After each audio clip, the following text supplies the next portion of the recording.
এই সপ্তাহে প্রতিদিনই কিছু না কিছু নতুন বানিয়েছি। আজকে করেছি রাজশাহী মোচার ঘন্ট। এটা আমার দিদিমা খুব বানাতেন, তবে বড্ড কঠিন কাজ, বুঝলেন তো।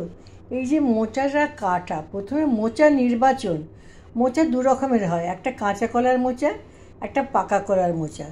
যদি আপনি কাঁচা কলার মোচা নিলেন, তাহলে আপনার বানাতে গিয়ে যখন খেতে দেবেন তখন প্রত্যেকের মুখেই একটা বিরক্তির ছাপ।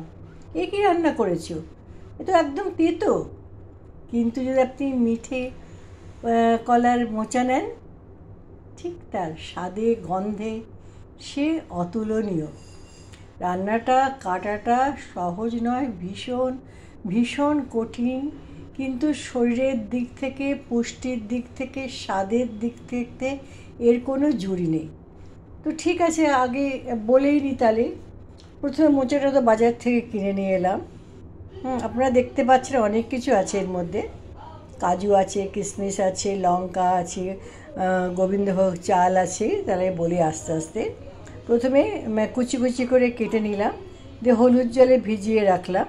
হলুদ জলে ভিজিয়ে মোচাটা সেদ্ধ করে নিয়ে এটার জল ফেলে দিয়ে হাত দিয়ে চটকে নিলাম।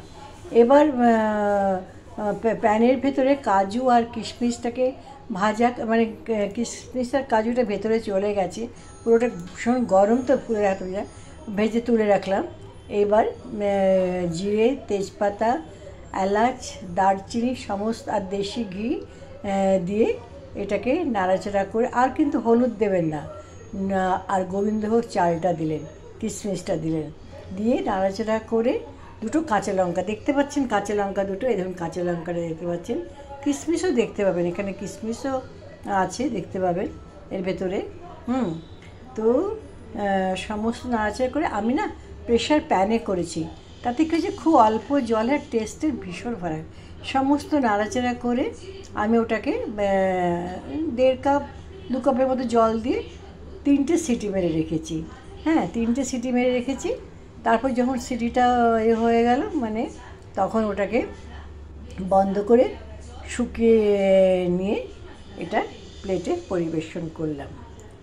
এটার খুব সুন্দর নাম, রাজশাহী মোচার ঘন্ট।